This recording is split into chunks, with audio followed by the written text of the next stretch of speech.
And another lesson to be learned. Now, I've spent my life around dogs. And if somebody asks me to choose for them, I take my time and I choose exactly what they ask for. And then we go. So I said to the guy, well, choose as if you were choosing for you. He said, all right. So I go to see him when it was the day to pick up the pup. And he brings out one of the ugliest pups I've ever seen. He was just a cube, cross-eyed, his ears were down, his tail looked like an Akita. And I was like, Jesus Christ, what is this? And I almost kicked myself because I said, can I have a look at the others?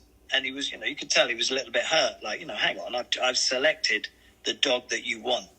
This is the strongest character male out of all. This is going to be a good dog. So I kind of said, yeah, okay, no problem. And I remember for a week he was at the house and I was looking every day thinking, what have you done? Jesus, he is so ugly. And but then after 6 months, he blossomed. We called him Narcos. He blossomed into a very fine male. Does what it says on the tin. Absolutely excellent. The guy who bred him, he came to visit me one day, and he didn't tell me he was coming. He just pulled up outside. He came in his bite suit. And just strolled straight in, and Narcos, the dog, went straight into him, as he should do. And so, before he even said hello to me, he was rolling around on the floor with the dog, So he said, no, this is a good one. This is exactly what I said, that you would get. So they kind of grew on me. And now we had this male on site.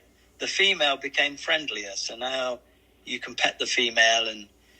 But what I will say is, that's been about 3-4 years that we haven't locked the front door, Nobody can come into the place with these two working. So it's again, Malinois, they're as cheap as chips. They are very, very capable dogs. They're extremely intelligent. And sadly, most of the refuges are full up with them because they're too much for most people. They're very, very high level, high energy dogs, and you really have to need to know what you're doing when you take one on, So, I mean, again, YouTube is a wonderful place to look at all the stunts that these Malinois do. They jump and they clear riverbanks, and they really are decent dogs. And if you put them to work, I mean, I'm impressed. So I took on a couple of Malinois just as for guardians of the farm. And I must admit, very, very impressed. Very impressed. But the downside is they don't get on well with the Staffords at my place. There is a tension there. But again, what we can do is the female doesn't bother the males, the Staffords. So at night, one can be on a long chain and the other you can let loose.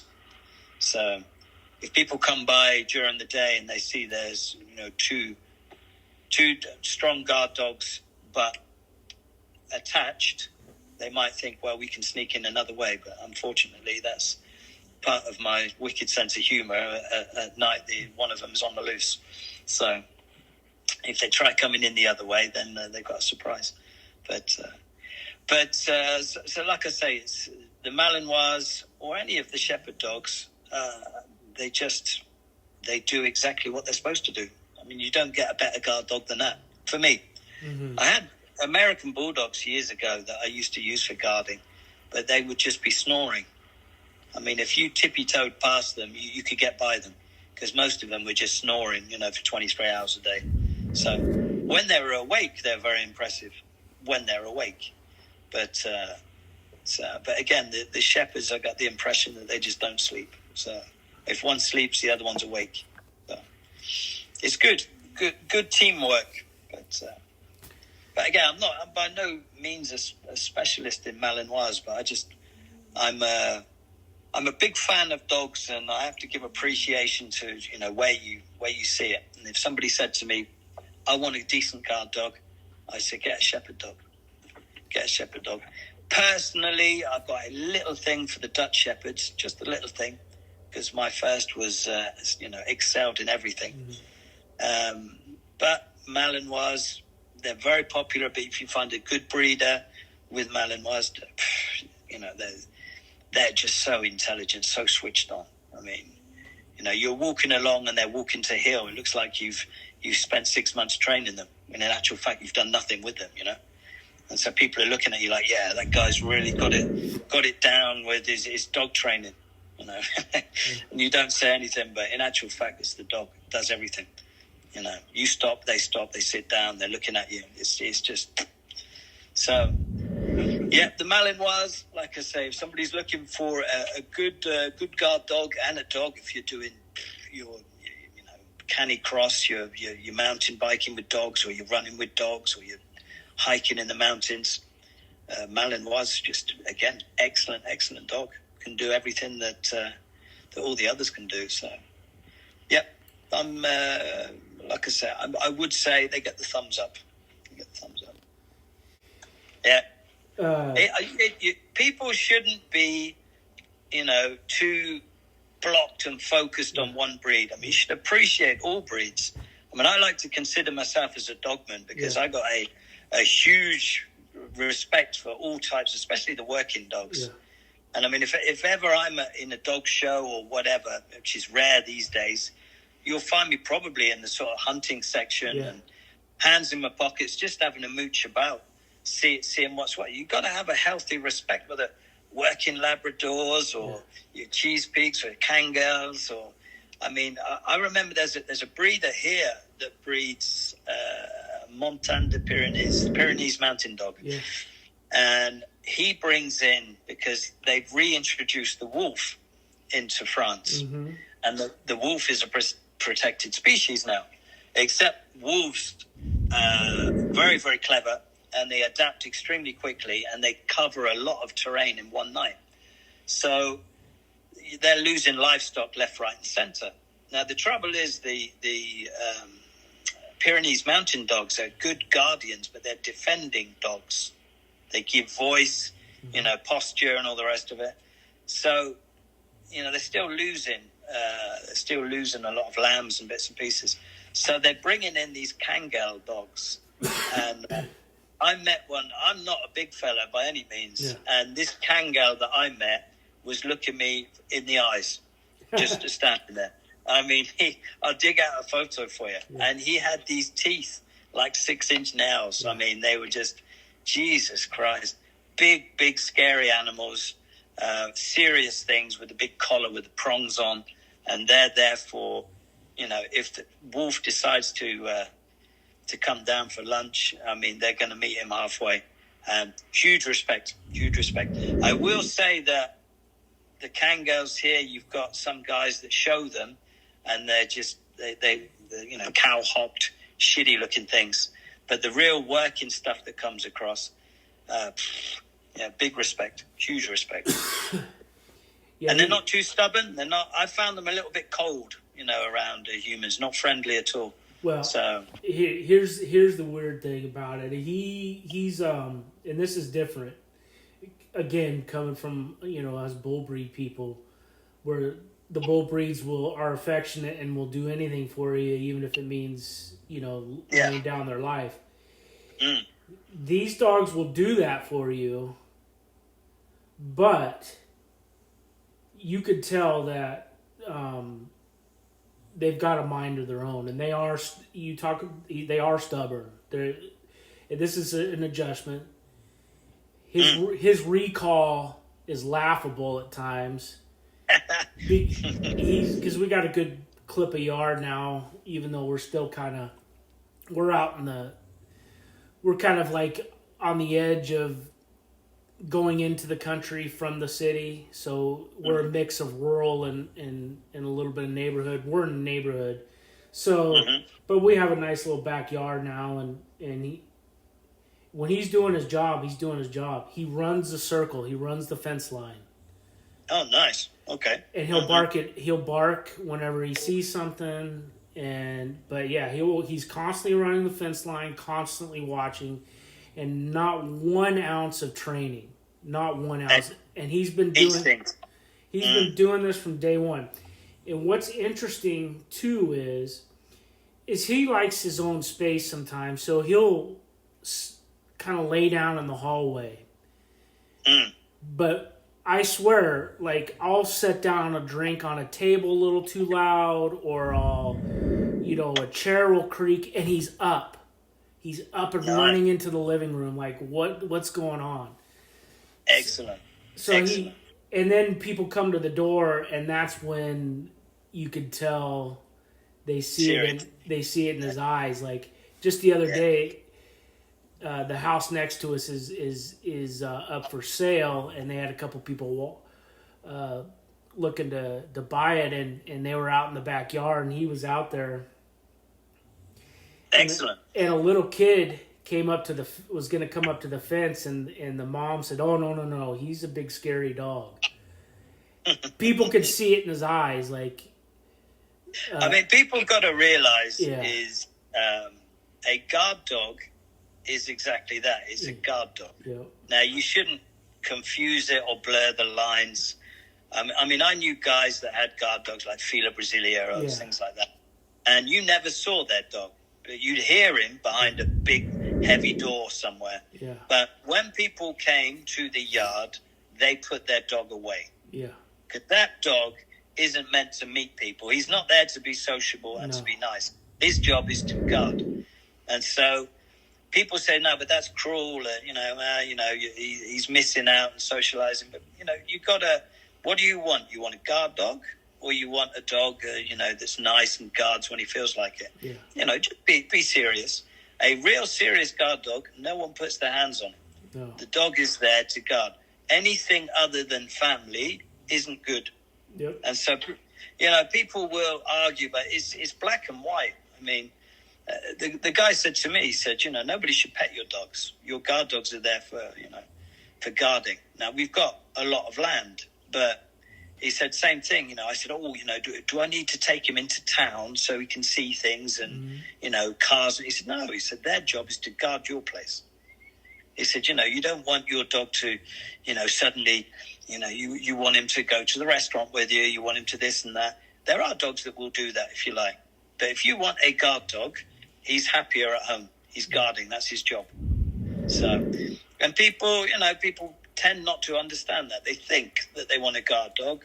But, when they realize that, he's too serious, suddenly he's a problem. So he gets abandoned. But, yeah. And I saw a photo of him in one of your podcasts. And, he looked a nice dog, serious dogs. But, again, I watch with fascination. For example, I used to know an artist that lived in the middle. He had this sort of old stone building, sort of like a bastide in the middle of hundreds of acres. And the marquis, the marquesa and the marquis used to have 1,000 head of sheep that would come down from the mountains. And he paid, I think it was 10 grand per dog. And he had about 6 dogs protecting these sheep. And it was fascinating to watch.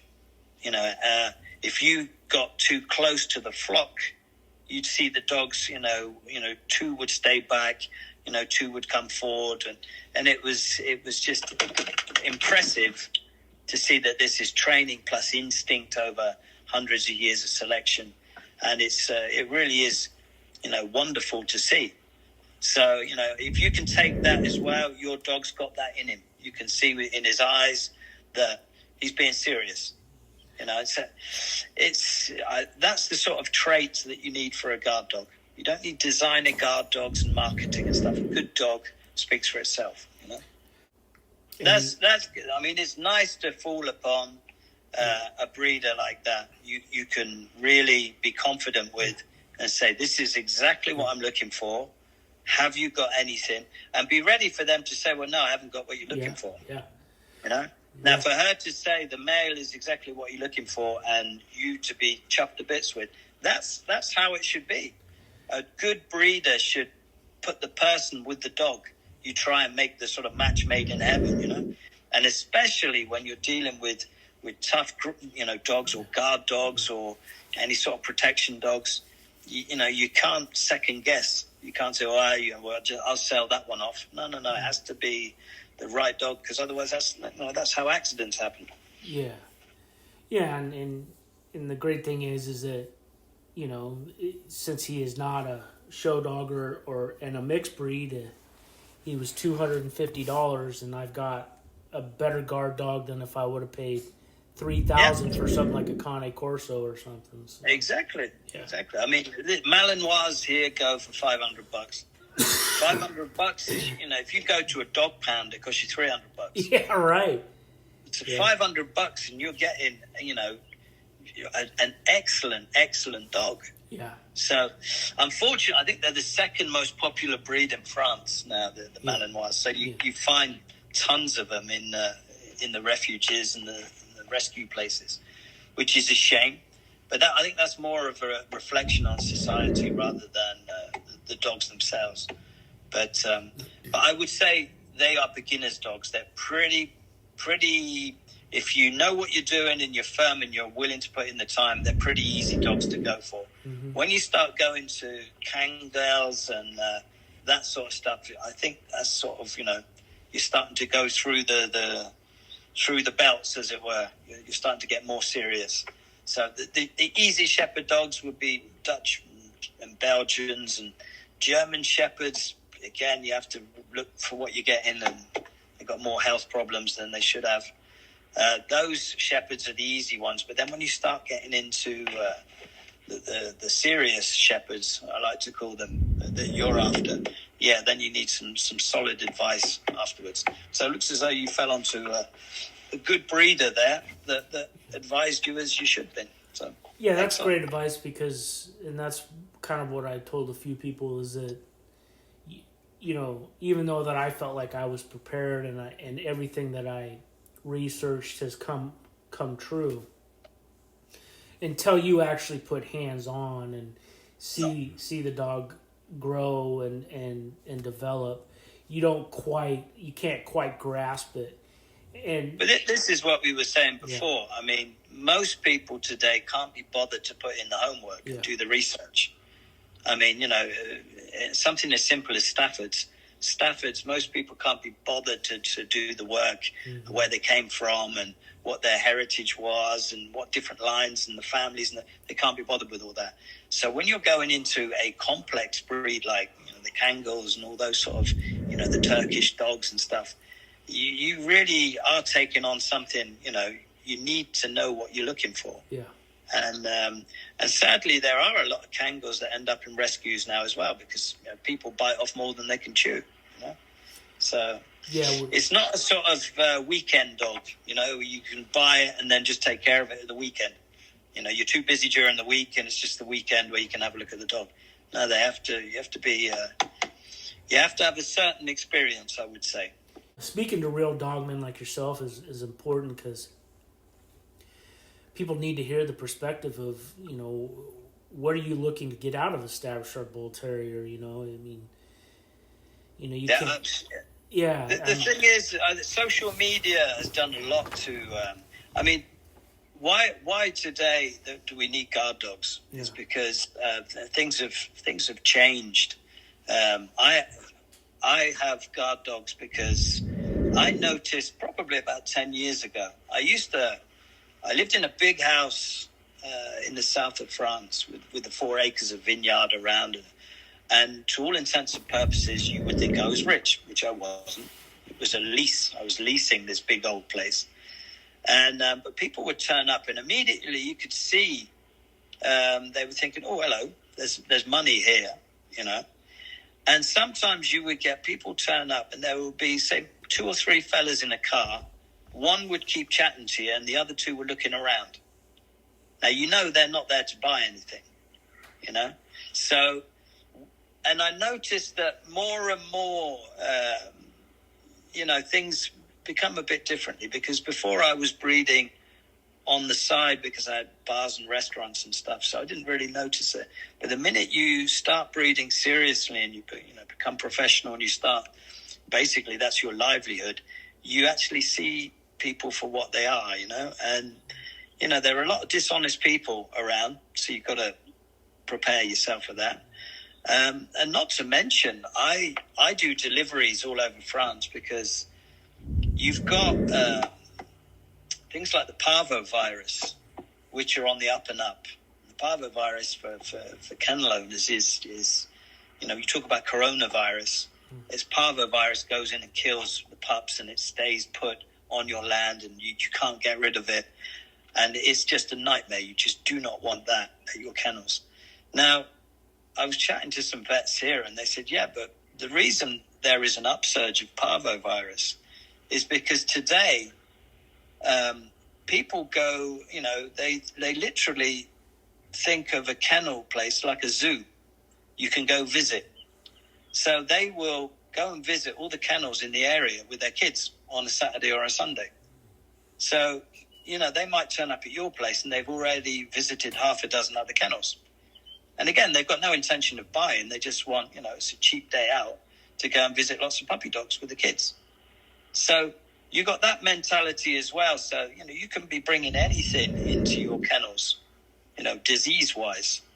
Not to mention as well, again, compared to 10 years ago. Today, years ago, people would pull up and they would be very respectful and they would get out and pleased to meet you and shake your hand, and the kids are well behaved. Now, a family cruiser will pull up, the dog, the doors burst open, 5 kids armed with telephones will run around. They're taking films, pictures, selfies. There's just not the respect anymore. So you will then say to their parents, can you keep your kids in check? They'll take that badly, and so the whole thing is, so basically now what I tend to do is we have long drawn out conversations with potential customers, and I actually deliver the pups. I prefer to, get in my van and do the 4 corners of the country myself rather than invite people, into your front room, as you like. So a lot of things have changed, and I think that's another reason why guard dogs were important as well. Because, people need to know their boundaries. People will think nothing of ringing you up at 10:30 on a Sunday night for advice. And you think, you don't answer the phone, so they'll leave you a message, a little bit sort of dry. Well, I need some advice. My dog is, hasn't eaten for 2 days. So they'll ring you up without, there's not these boundaries anymore, So yeah, the same thing, if I'm away and my wife's alone at the house, people will just pull up. They think you're a breeder, so your doors are always open, So you do need boundaries, and you do need, like I say, decent guard dogs that are versatile. So, no, I totally understand. If you were working nights, you need a dog who, it's peace of mind. When you're not there, you know that everything's going to be all right. Yeah. So, yep. Yeah, everything's changed, I think. Maybe I'm getting old. I'm going to be one of those grumpy old men, But I think everything is changed a little bit. But yeah, I was, one of the things is, like you say, things have changed or we're just getting old. I think that we are the world has changed so fast, so rapidly with technology, and I think so. And it's just going to keep going. It's not like with us, the change from our parents was visible, but it wasn't as rapid as it is now for our kids. You know what I mean? Life is completely different, and I think, like you said, there's got to be boundaries, and there's certain needs for different types of dogs these days, and this is what I mean. I think if you're of a certain age, you become a bit of a purist. Yeah. And I'm a purist, as in I appreciate a working dog, whatever breed it is. The dog that does its job, a huge appreciation from my part. As I said, I loved watching the Kangaroos and the Pyrenees mountain dogs driving all these thousands of sheep and stuff. Fascinating. I could sit there all day watching that. Being invited on a dig, I'm watching the old traditional way with the iron bars and the stuff, and the guy that knew the lay of the land and the badges and the this and the that. And again, when you go out for a dig with the terrier men here, for example, midday is very important. They lay a tablecloth across the bonnet of the Land Rover, and they bring out the best wines and the best cheeses and the best pâtés, and it's you take time to eat and discuss. Same thing again. I said to them, where we are there any wolves here at the moment? Yeah, well, there was a wolf sighting 20 kilometers away. And I said, 20 kilometers? No, but the wolves, they can cover 50, 60 kilometers every night. Fascinating.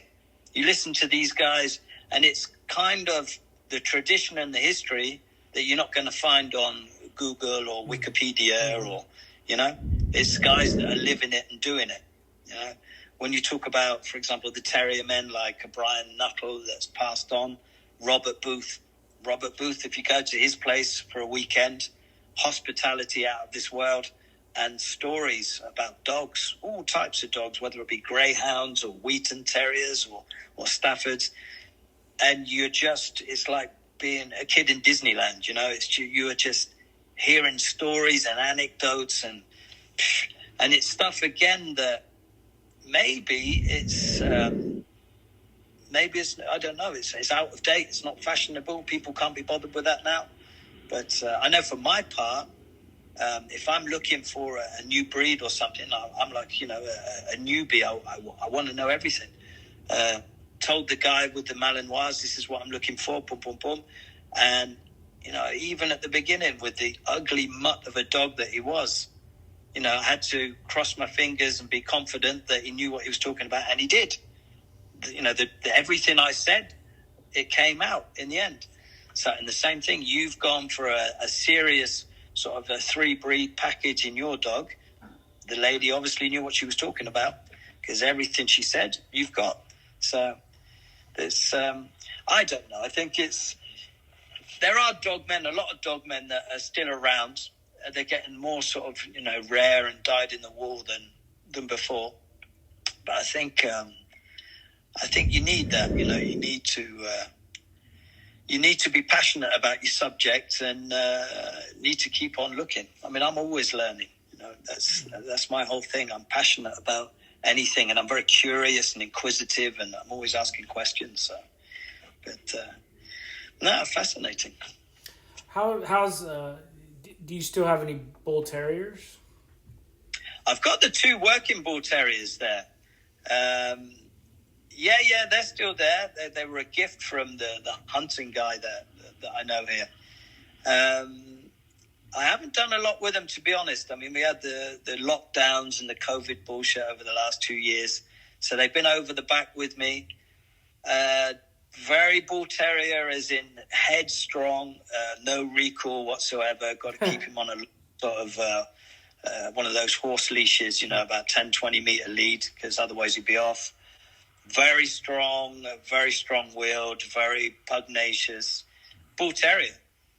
I'd like to try him on some wild boar. I haven't yet managed to get up the country. I've been invited a couple of times, but the full package. I mean, funnily enough, the female, I thought, well, maybe I might get a litter out of her, but she hasn't come into season for a couple of years. So, funnily enough, but again, I'm not in a hurry. These were my own little, like the Patterdale Terriers were my little passion, my little thing on to one side. The Bull Terriers were my little bit of fun as well. I do appreciate a good Bull Terrier. I would never go into breeding them full time because that's, if you won the lottery, then maybe you could, take a lot of time and expense to do it properly. But no, I mean, Staffords are good enough for me. Yeah. With a little bit of fun to one side. But the Bull Terriers, good fun, but a young man's game. Very, very headstrong, very, and strong dogs as well. I mean, the male I've got is 32 kilos solid, and you're starting to feel it. Starting to feel my age. Yeah. And he yanks you, he starts pulling your shoulder out of his socket. Mm-hmm. It's big, nice, strong dog. I'm going to get some photos done of him soon. That's been a while. I haven't taken photos, but serious dog. Yeah. But, has any breed caught your eye that you haven't really thought about? I'll be honest. I mean, I'm quite happy with all I've done through dogs. I'd quite like to go to a few sort of different events and watch different dogs do different things.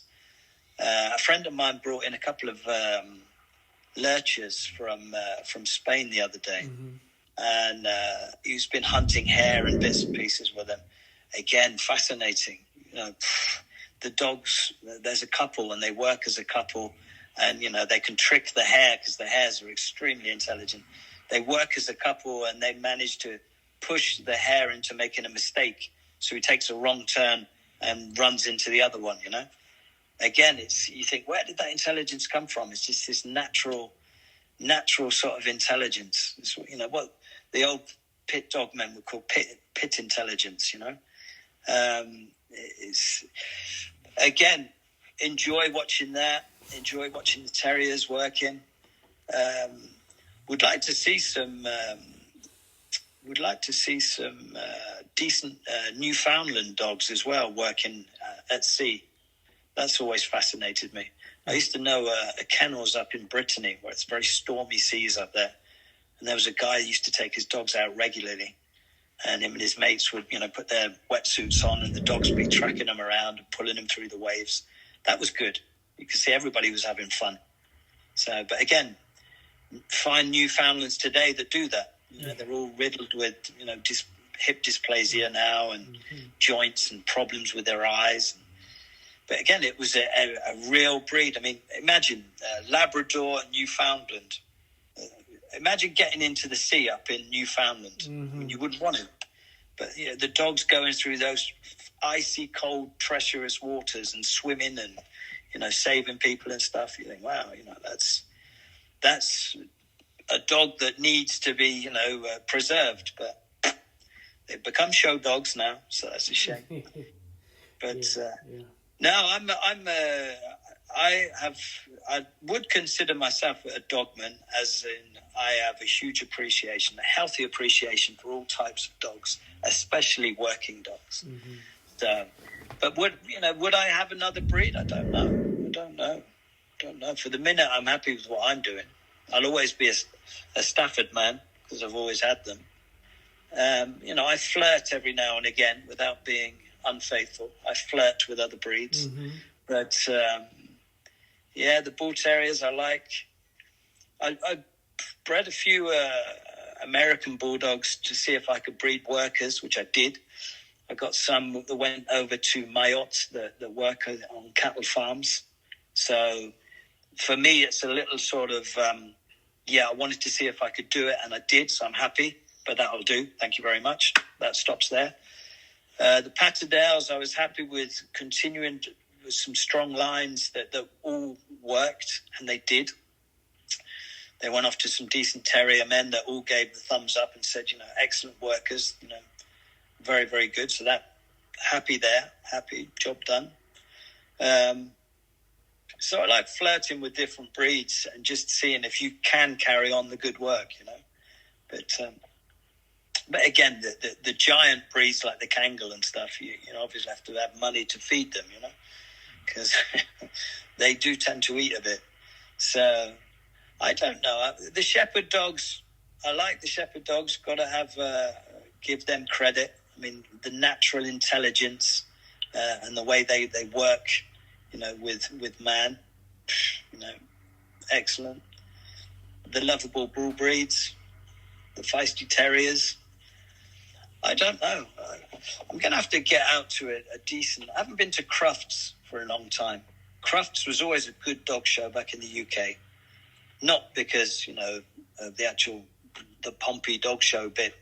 There was so many different breeds, and they have huge stands with lots of antiques and stuff. And that was always fascinating. So I'll have to try and make an effort to get back to that one of these days. But maybe some more countryman stuff. Get invited to... I went to a country show a couple of years ago, and that was fascinating with all the different packs of hunting hounds that exist over here. But I'll send you a couple of videos. I took a couple of clips when I was there.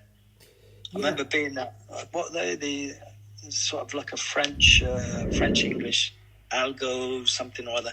I'll send you I can't remember the name of the dogs, but I'm stood there and the guy comes by with his horse, and they're all dressed up in their regalia, and you've got a pack of maybe 50 of them walk by, and as they're pushing by you, they're such powerful dogs. You're thinking, Jesus. But again, it's huge tradition over here. Lots of landowners. They hunt. There's a lot of anti-hunters here, so it's you can't praise them up too much. But I'll send you some links to that as well. That's always nice to see. But no, that's just, my passion. Some people like train spotting. Some people like, I don't know. My thing is dogs. Yeah. I like dogs in all shapes and forms, especially the scruffy workers. So just through bloodhounds, yeah. I mean, that's fascinating. The history behind bloodhound. Yeah. The real history behind the Fila Brasileiro as well. Yeah. Fascinating. Yeah, for sure. I mean, my thing is I like to see, decent breeds and then sort of delve a bit into the history of them and see everything that's behind them. And there's a lot of romanticism and a lot of sort of, we're looking through rose-colored spectacles. But, I do like to see, where they came from, what they were for, lots of stories about them. So, no. That's my passion, and that'll do for me. Yeah, for sure. Well, I appreciate your time. I'll let you get back to your family. And all right, Sean, always a pleasure. Speak soon. Okay, bye-bye. All right, bye-bye.